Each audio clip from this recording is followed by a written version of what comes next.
Now, by 1870, he had made his way here to Abbeville, where he married my mother, Maria Trahan. I was the second of their 2 children.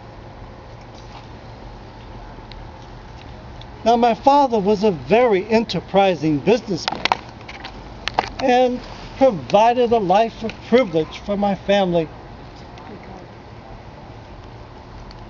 And of course, it was very important to him that his children received the best education that his income could afford. So as youngsters, my sister and I went off to school at a very young age. You see, by age 11, I was off in Grand Coteau. I completed my secondary education there, and at that time, my father enrolled me in Mount St. Mary's Catholic University in Emmitsburg, Maryland. And as befitting a man of my station in life, he provided a valet. Now, at first, I was not at all too happy about a valet accompanying me to class, but it did prove to be very advantageous. You see, as a young man coming from a family of privilege, an eligible bachelor, far from the watchful eyes of my parents, well, I soon had a very long social calendar. And to balance my social calendar with my responsibilities to earning a good education, I did, upon occasion, send my valet to attend class for me. Well, this worked out quite well for a considerable amount of time. Well, then I made the horrible mistake. I didn't think it was such a mistake, but I guess it was. You see, I sent my valet to take an exam for me. Well, the dean of Mount St. Mary's was not at all pleased, and he soon dismissed me.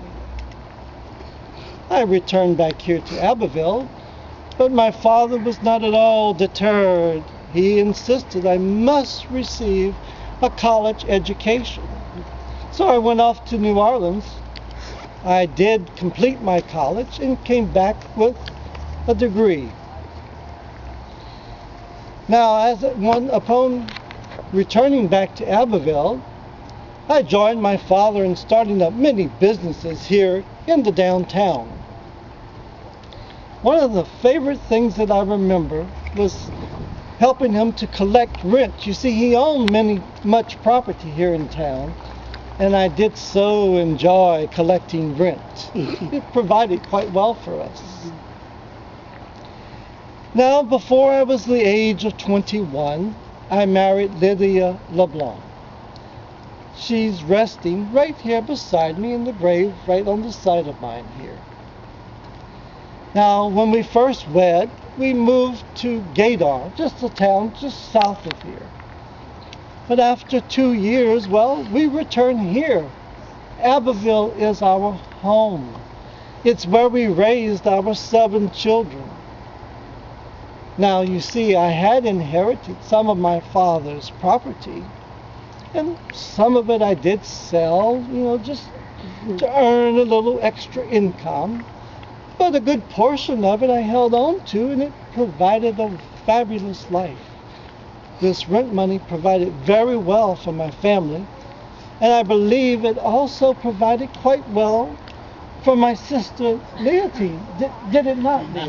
Oh, yes, dear brother, it did. We had a wonderful life, and I love reminiscing about our time. And I'm so glad you came this evening. I'm Leontine Beauxis, and I remember going with my mother on a steamer. There were steamers that actually went down that river. And my mother and her fashionable friends would take me, all dressed up, on that boat, and we'd go down the river to Redfish Point, Southeast Point, Belle Isle. And as the boat would go, there was music from a brass band that would play. And we would dance and have a wonderful time. It was great for a young woman. And of course there were beaux, and I had a lovely time.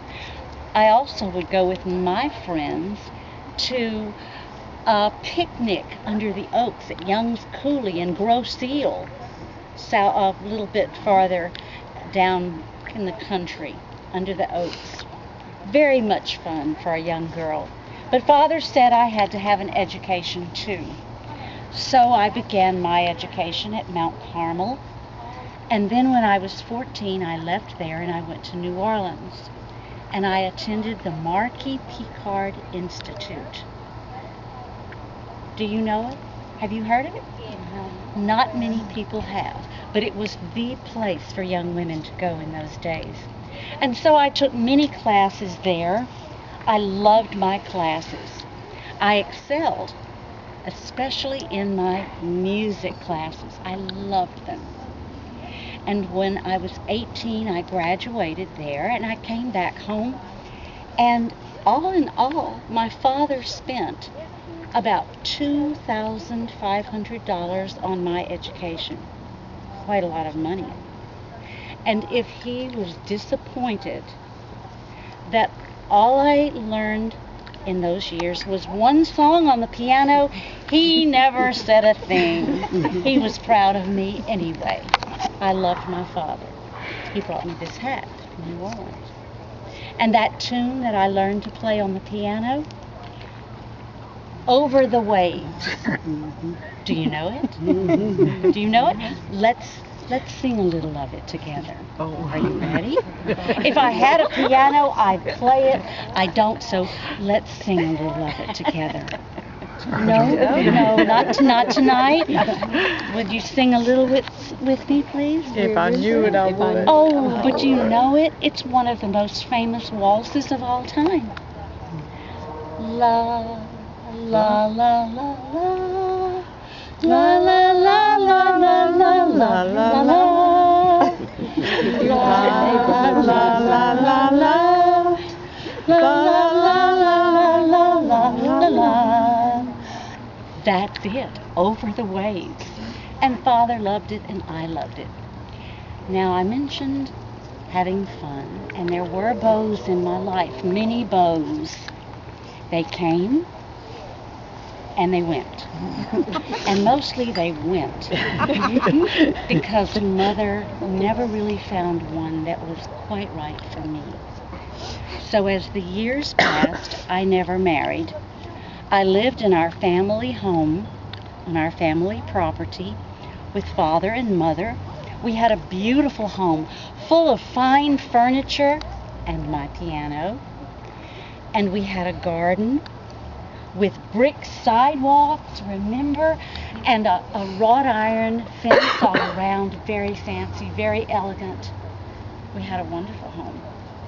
And I lived there with them, and then Father died, and I lived there with Mother. And of course, eventually she died, and I lived there alone. But I had a wonderful life and didn't have to work. As my brother said, we had the inheritance from our father. We had the rental property. So as my days went on, my days were spent in my garden.